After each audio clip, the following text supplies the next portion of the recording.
Good evening. I am Paul Hiller, Technical Director of the Cuban Cultural Center of New York.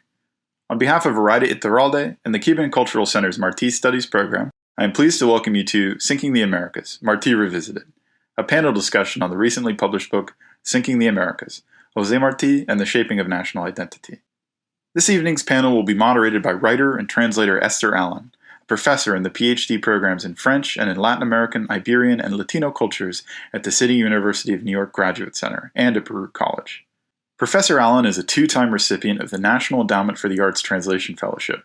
She was a Cullman Center Fellow from 2009 to 10, a 2018 Guggenheim Fellow, and a co-founder of the Penn World Voices Festival. In 2006, she was named a Chevalier de l'Ordre des Arts et des Lettres by the French government. She is the author of the widely acclaimed translation José Martí, Selected Writings, and is also currently working on a biography of Martí. Joining the panel are Georg Schwarzmann and Ryan Spangler, editors of Sinking the Americas, José Martí and the Shaping of National Identity. Dr. Georg Schwarzmann is an associate professor at the University of Lynchburg, where he teaches Spanish and German. His primary areas of academic interest are José Martí and Modernismo. Professor Schwarzmann's dissertation was a comparative analysis of Martí, R.W. Emerson, and Walt Whitman, which was later published as a book. Ryan Spangler received his PhD from the University of Kentucky. He is an associate professor at Creighton University, where he specializes in 19th and 20th century modernismo and avant-garde poetry. He has published on a variety of authors, including José Martí, Rubén Dario, Jafé Suru, and Victor Zavala Cataño.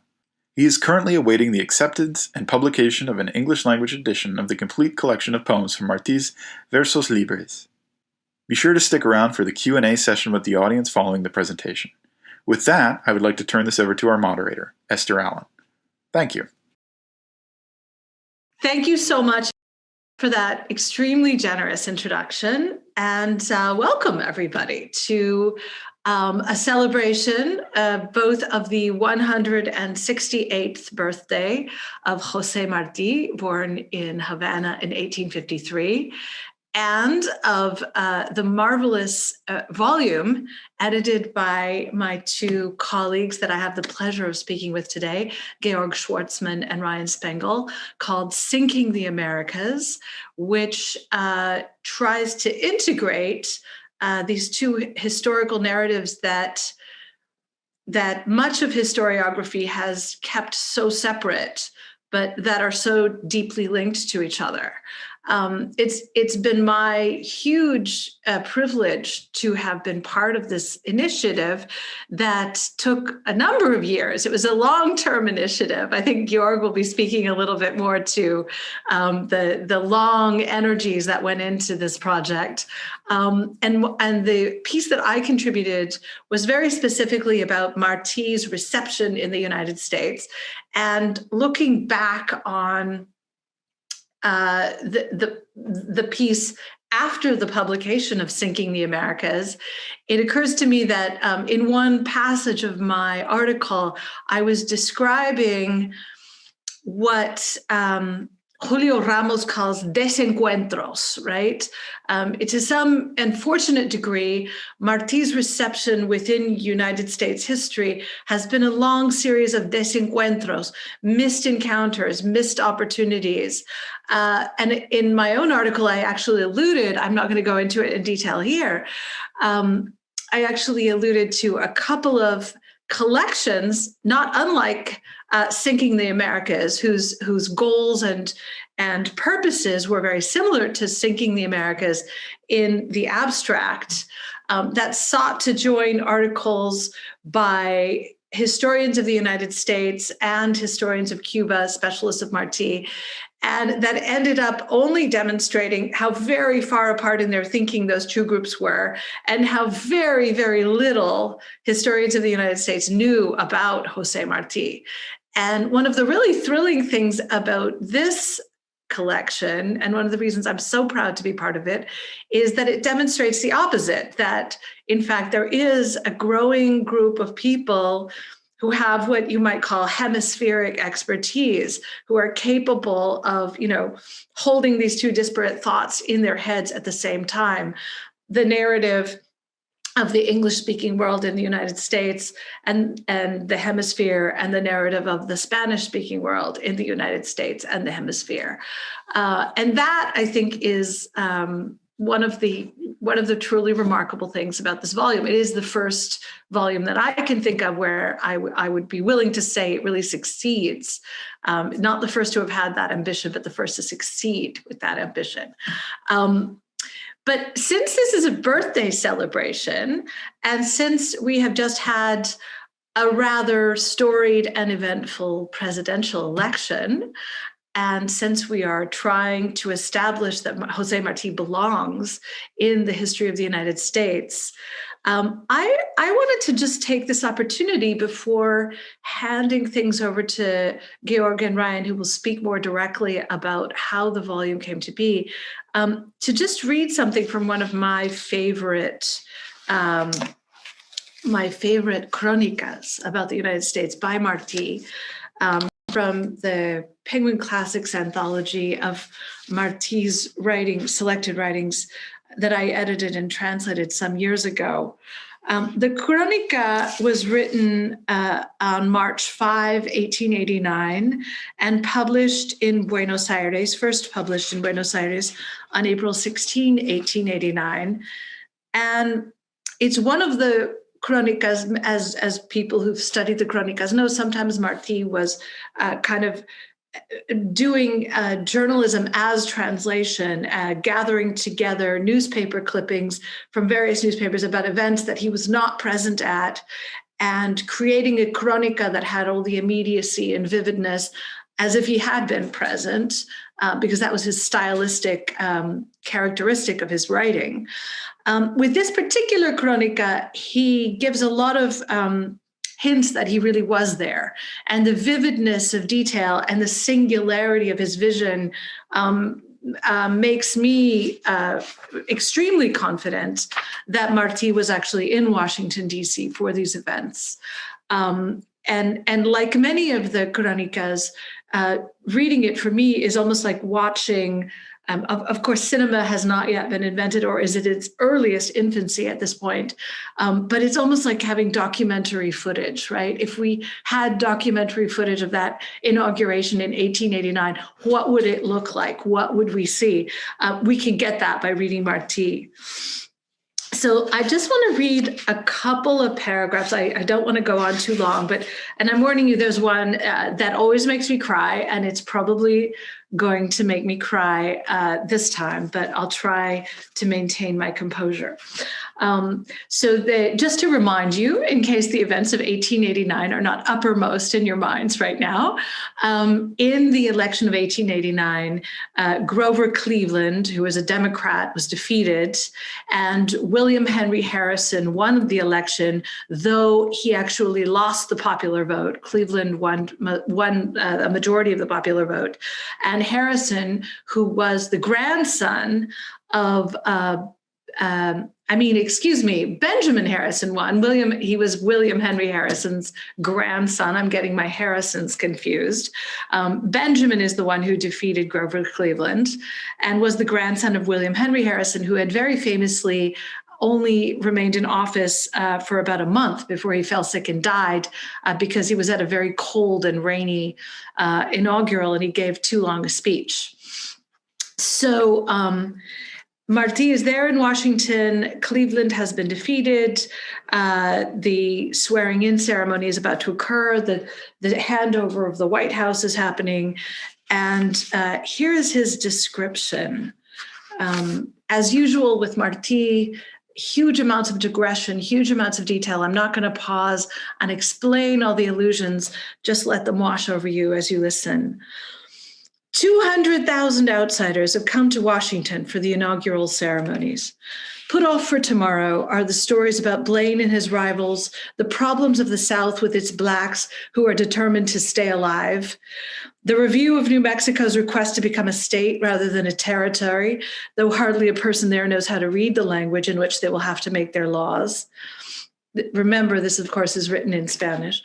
The trains arrive, a flag in every window, loaded with Californians in felt hats who've come all the way from the Pacific coast, Sioux people who have left the cars littered with corn husks, Texan cowboys dressed in leather shirts, fringed pants, and broad-brimmed hats, Arkansas mountain men in calico dusters, their hats adorned with deer tails. Where will this mass of fanatics, pugilists, politicians, job seekers, gawkers, peddlers, vagabonds, and thieves find lodging? In chairs, because there are no more beds, on warped boards, placed on top of bathtubs, against some counter with their heads on their arms, asleep over their whiskey with milk, on a visit to a house of ill repute where the girls are showing off the new outfits they wear when a president takes office for the first time, or walking across the sticky asphalt with mud up to their ankles, water in their hearts, their suitcases mauled, their notebooks destroyed. Here we get a glimpse of the writer himself, right? Go on. But at the White House, the lights have not gone out. Upstairs are women who cannot sleep. In his office, behaving as if he did not hear the insulting songs of the crowd outside, the hardworking president is studying the laws that await his signature of approval or his reasons for vetoing them, his faithful secretary at a nearby table. It's a cold morning, and the logs in the fireplace seem to be speaking, saying goodbye. I wholeheartedly approve the pension for Sheridan's widow.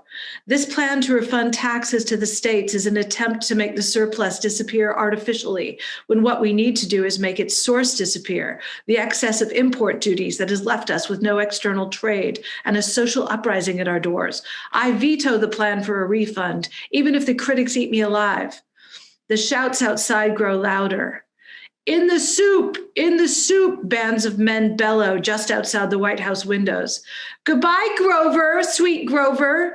And guffaws, growls, and sheer whistles are heard. They're dancing in the portico. They're knocking at the windows. He takes off his glasses, sets them down on the paper in front of him, which crackles as if something on top of it were trembling, and raises his head. Sir, says the secretary, half rising from his seat to console him. It's nothing, Lamont, my friend, nothing. If those men can insult me like that, I can endure it. And he puts his glasses back on. So then we have a huge amount of detail about the celebrations, the parties, the Senate, everyone being sworn in, Harrison being sworn in, his speech, the gist of his speech.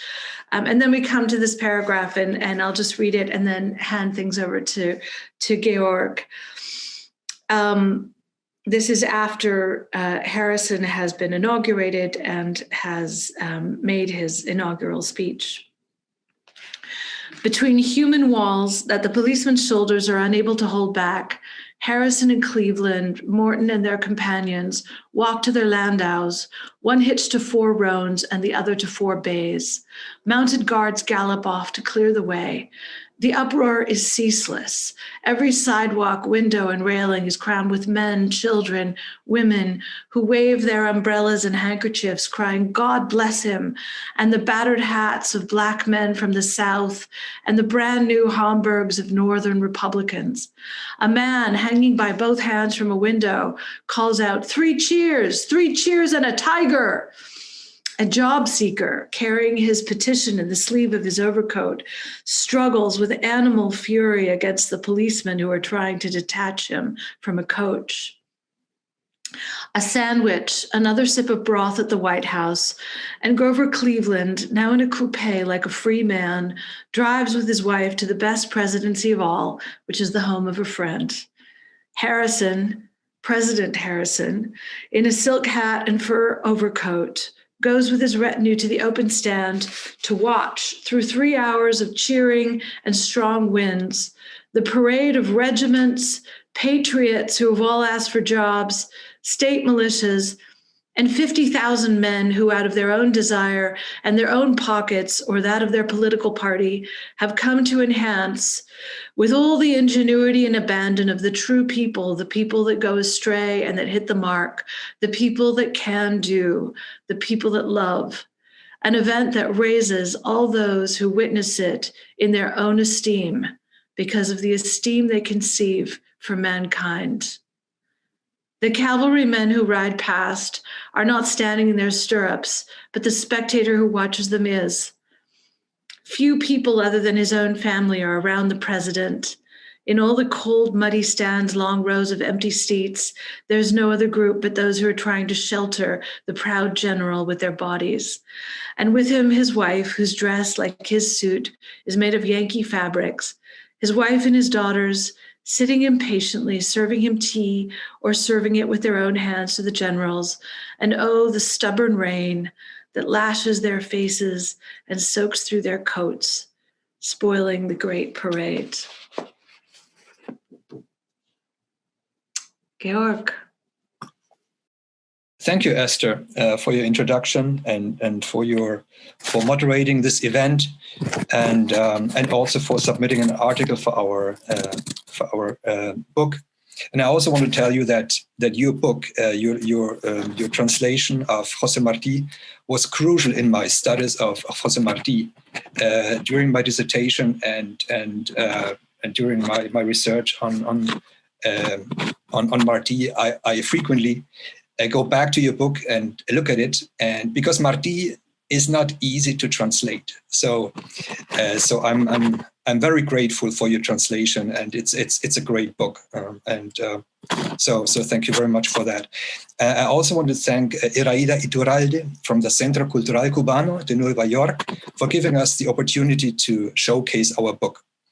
And it's an honor to be here to commemorate the birthday of a very special person, José Martí.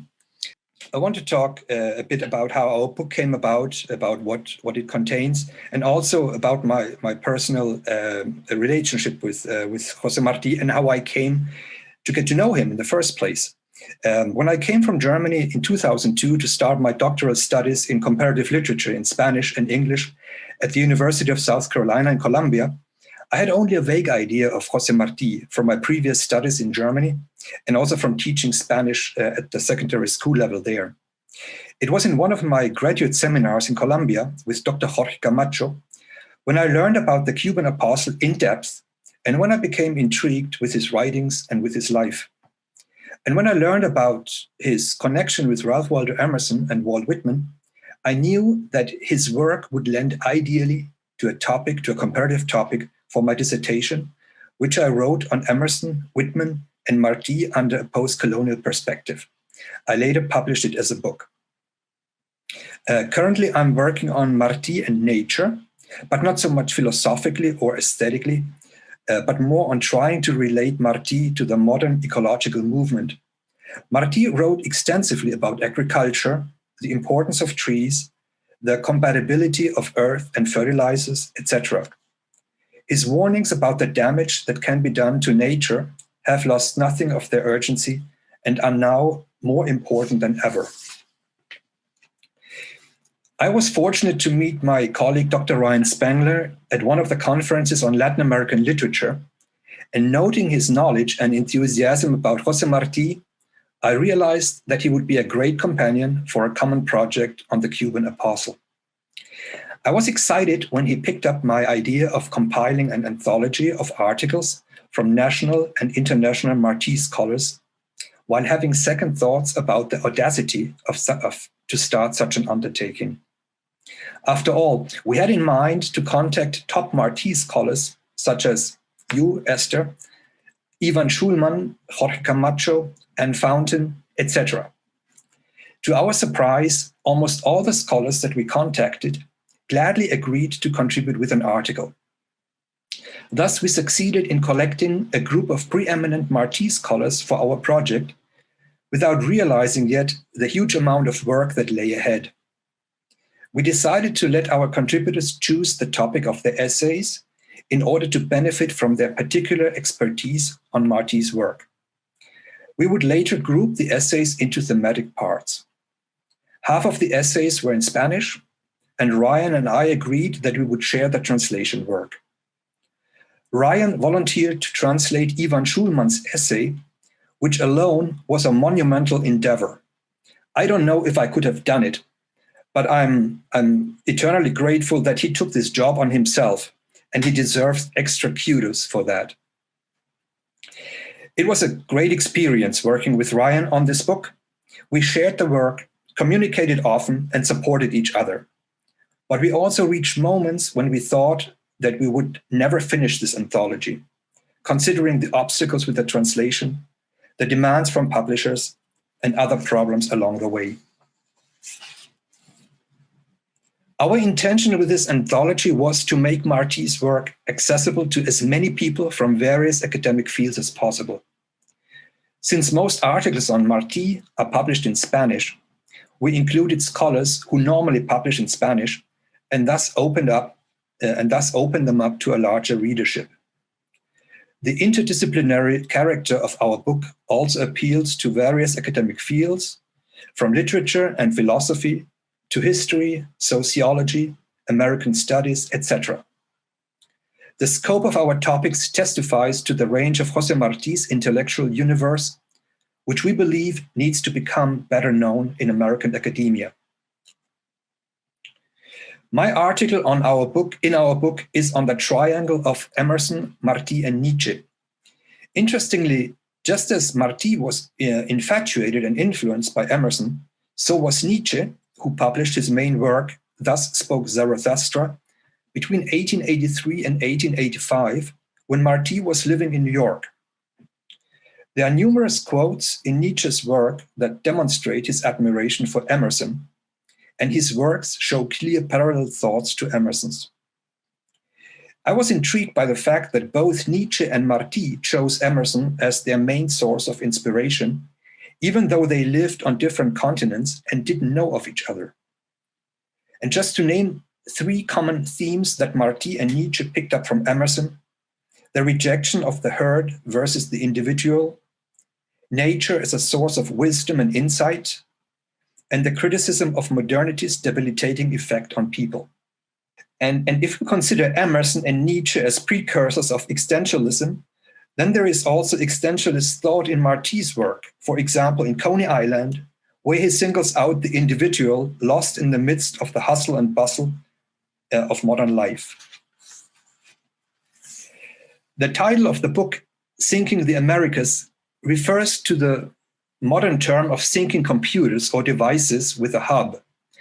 The analogy refers to Martí, who saw the need to sync, so to speak, Latin America with North America, with the hub being New York, to update Latin America on events and developments in the US, and to connect the subcontinent with the latest scientific knowledge and technical inventions, as well as with cutting-edge literature, art, and philosophy.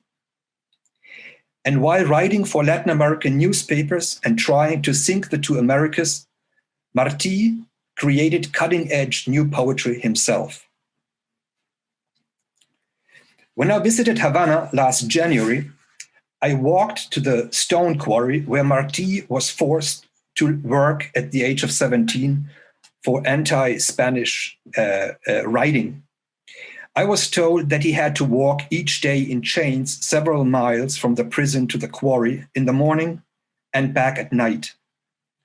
The shackles hurt him badly. He writes that his father came to visit him and to put cloth and bandages between the skin and the iron of the shackles to avoid the rubbing. And when the father sees his son's open wounds, he breaks down in tears. José Martí then consoles his father until the guard comes with a stick and pushes him towards the next shift of 6 hours of work. Martí ends this account with the words, "And I still don't know how to hate. Y yo todavía no sé odiar." Having chosen Martí as my prime area of research and writing has immensely enriched my intellectual and academic knowledge and me personally. Considering the circumstances of his life, His humanity and sheer output of writing are unique, not to mention the complexity of his thought. And I hope that our book helps to make Martí better known in academia, in American academia. I would like to thank my colleague Ryan Spangler for his team spirit, work, and support with our book. I have to admit that I quite often felt bad for having talked him into this project, considering the problems and the amount of work that were piling up in front of us. I'm sorry, Ryan. But you never wavered and kept pushing. Thank you.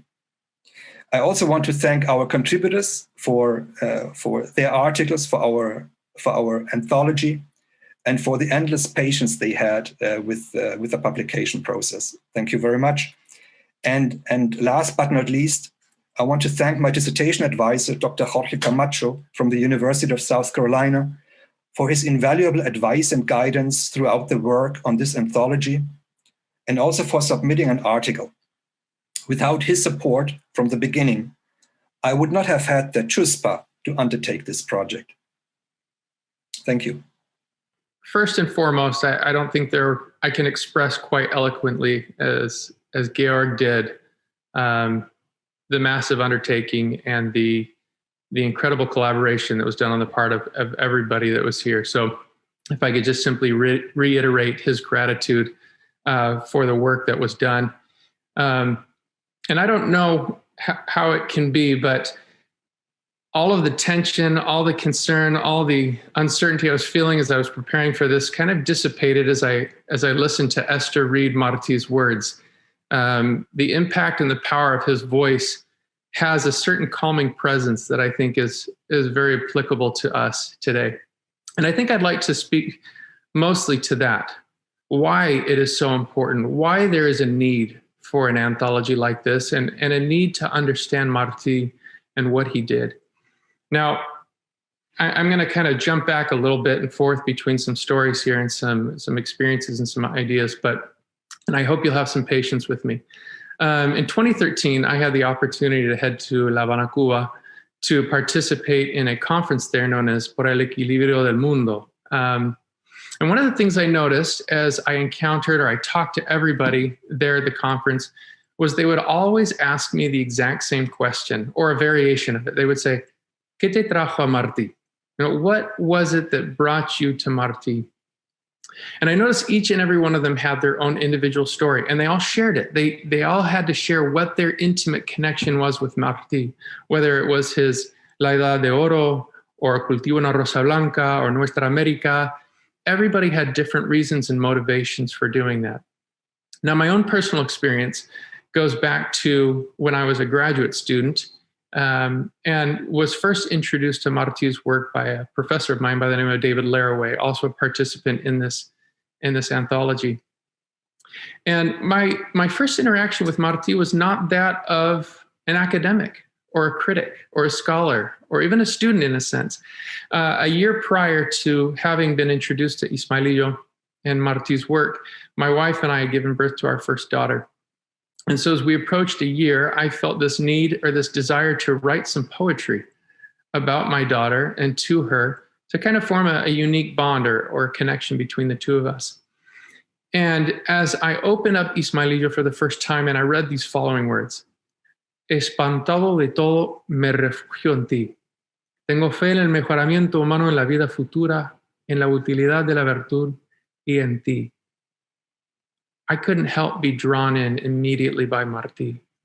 As I read through all of his different poems, whether it was Príncipe Enano, Mi Caballero, Sueño Despierto, Musa Traviesa, each one of these, I couldn't help but imagine myself in that situation, seeing my daughter resting upon my chest on a Sunday morning, or sitting on my desk and throwing my papers across the floor in order to get my attention. My connection with Martí was personal, it was intimate, it was paternal. I saw him not as a scholar, I saw him not as a politician or a journalist, I saw him as a human being, as a father, as somebody who was filled with love and joy towards this person to whom this collection was dedicated.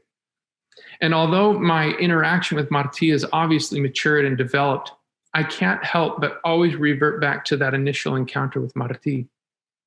Now, that first experience in reading his work, combined with the very intense conversations we had within our class and the readings that we had, including reading Enrico Mario Santi's Pensar a José Martí, which really inspired me to go to Kentucky to work directly with him. I kept asking myself, how do I share with others what I got from this? If this could happen to me from simply reading a collection of poems, why couldn't this happen to other people? Why can't other people encounter Martí, connect with him, identify with him, and then begin to change because of the impact of his words? I realized that the need to share that was paramount, to get his word out, to get his voice out. When I look back and I think about Esther Allen's comment that she made in her collection, where she says that Martí was probably the most important historical figure or persona living in New York during this period of time. And yet here in the United States, we have almost no knowledge of who this man is. There's no reason for that. There's no understanding for it, but it has to go back to our lack of accessibility to his work. So why is it so important? Why is it paramount that we as Americans have access to Martí's work, to have access to his criticism, to scholars who are writing about this amazing individual? I'd like to turn to one of his poems, Amor de Ciudad Grande, which, very interestingly enough, if you look at the translation of the title alone, just a few words, could be translated as love for the big city, love of the big city, love from the big city love. Esther appreciates both the beauty and the frustration of this ambiguity. If we look at that poem, it's a harsh criticism of the reality of the metropolis of New York City. We see his description of the people in the streets as broken bodies or souls like crushed fruit. People making love in the dusty streets. Words are more like guttural animal sounds than beautiful melodies that enlighten. Words flash like lightning from one point to another, showing a certain disconnect between people. His evaluation of New York City, I think, is very connected to what we see in our current society, with the lack of disconnect between people, the deunification of individuals due to politics, due to technology, due to the degradation of humanity and society in general. As we think about this, it brings to mind more and more a certain word. There's one word that always comes to mind whenever I think of Martí, and it's a word that I always try to help my students capture, and it's the word relevance. I do not know if there is another writer from the last 400 years whose writings could be considered more relevant today than those of José Martí. Every topic that he covers, everything, literature, politics, religion, racism, historiography, modernity, technology, all of them are addressed by Martí, and all of them are still extremely poignant to our understanding of life and interaction and humanity today, here in the 21st century. Let me give you a couple of quotes. And I think I pulled most of these from Esther in her collection. This first one, on politics, from Nuestra America. He says, "The spirit of the government must be the spirit of the country. The form of the government must be in harmony with the country's natural constitution. The government is no more than an equilibrium among the country's natural elements." What better description do we have than what a government should be and how it should speak for the people and be the voice of the people throughout our society, to bring unity, to bring strength and togetherness within a country.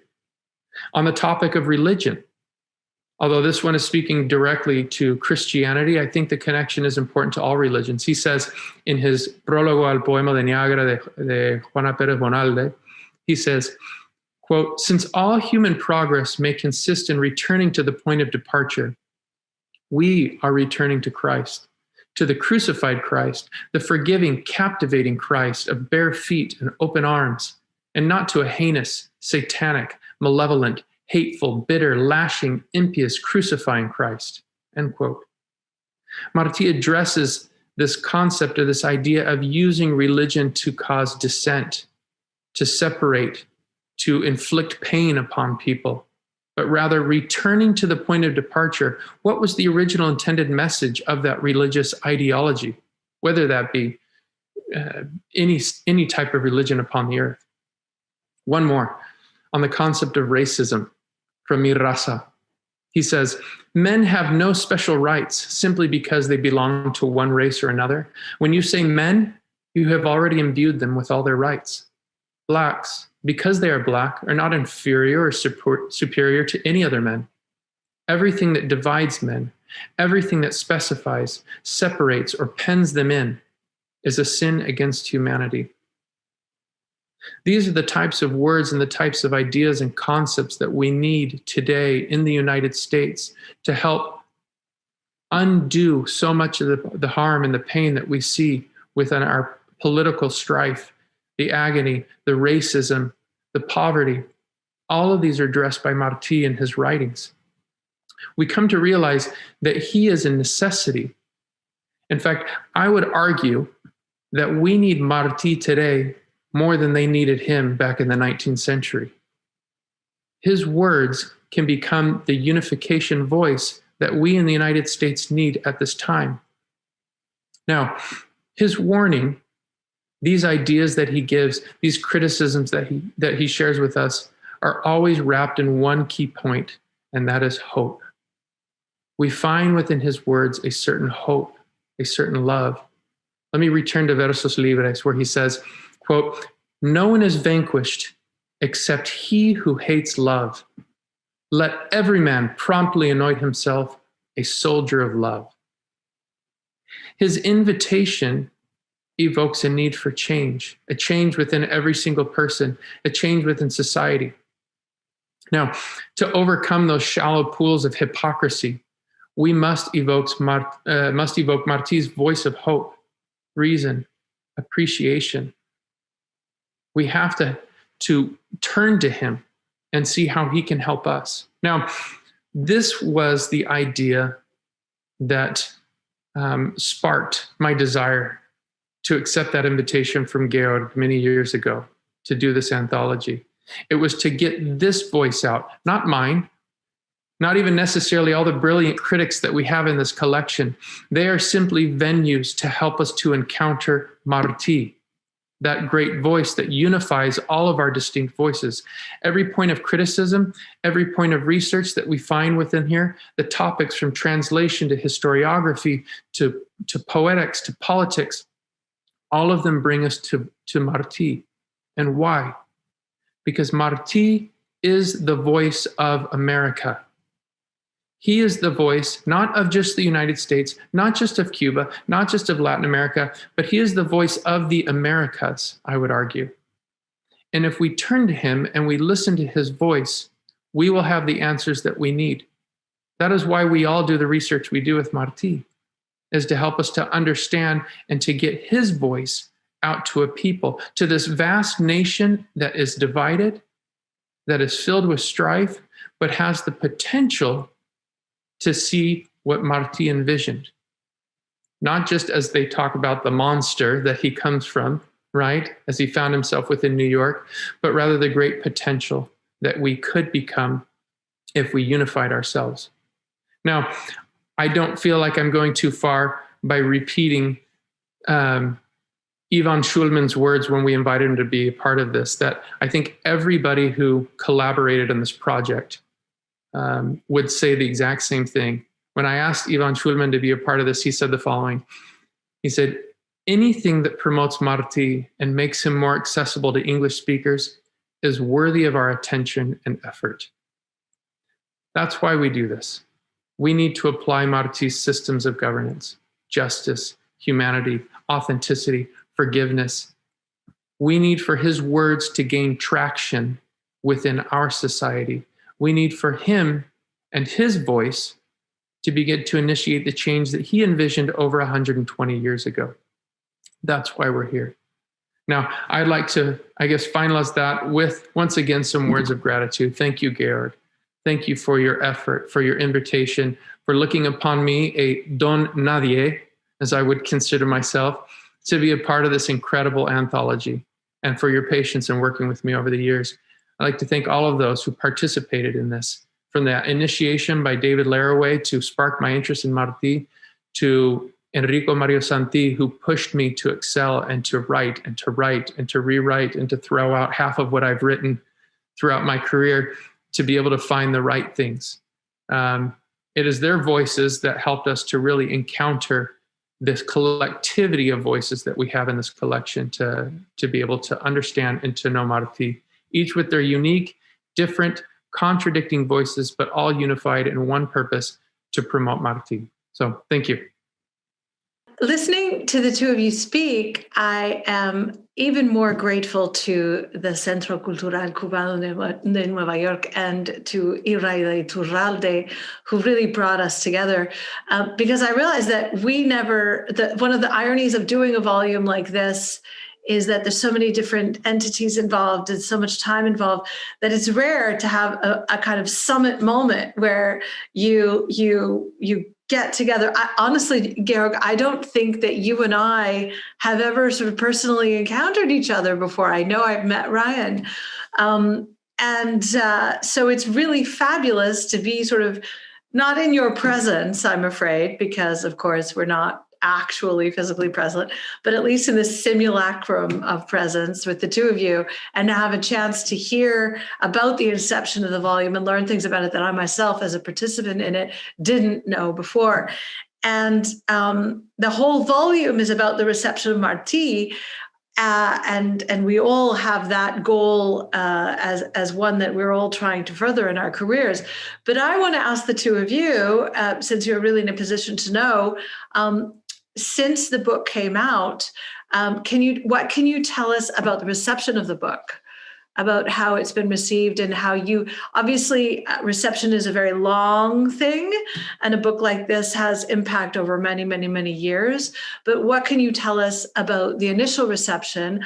I can tell you, and I'm sure you've already heard this from the man himself, Pedro Pablo Rodriguez of the Centro Martiano, Centro de Estudios Martí, in Havana, wrote me a lovely, warm letter congratulating me on my contribution to the book, and really appreciating the book a great deal. I know both of you have also worked with Pedro Pablo, so he probably was in touch with you about that too.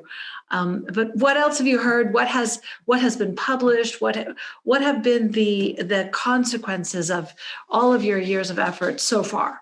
First of all, I thought it was interesting during the initial passing of the manuscript to the publisher, when the reviewers were going through it. And there were obviously comments and suggestions, but it was interesting at the conclusion of that, there was a final statement from the reviewer who said, "I don't know how they were able to get these individuals all together into one collection, but the fact that we have all of them together in the English language, I would not hesitate to put this into publication, because this is something that we have been lacking and been needing for decades on our studies of José Martí." So I was quite pleased when I saw that. I still have no idea who wrote it, but I was very pleased to see that written by an anonymous reviewer of the collection. Now, with that being said, since that moment, I haven't heard a lot with regards to the reception of it. The publisher hasn't really sent me much information, and I haven't heard a lot from other individual scholars other than an occasional email or a thank you for putting this out so that they would have access to it. But most of those are from Martí specialists. So I too am somewhat eager to see if this has been received and been picked up by historians or political scientists, or other individuals who, literary specialists from 19th century in the United States, who would find that this collection would be beneficial to their own research and studies. I haven't heard much beyond what those initial reactions were within the first month or so. I can concur with what you said, Ryan. I haven't heard much either, other than occasional letters from the publisher about numbers that are being numbers of books that are being sold. It has not reached a broad audience yet. It seems it's being distributed in libraries, but not so much among a broader readership. So I cannot say much about the reception of this book in general. Mm-hmm. Have there been any reviews? Not that I have not. Ryan, have you looked it up on Amazon or something? It might also have to do with the price, because the price is $110. Well, it's a scholarly book, but typically in scholarly journals, there would be maybe. I have not seen anything. I haven't seen anything. I obviously, that's something that I could do a little more investigation on, but whenever I've gone through and searched it, I haven't seen any sort of review of the actual text. Yeah, unfortunately. So I think that what we should do now is turn this over to our audience at the Centro Cultural Cubano de Nueva York and hear their questions and comments for Ryan and Georg and myself, and hear what you have to say about all the things we've been talking about.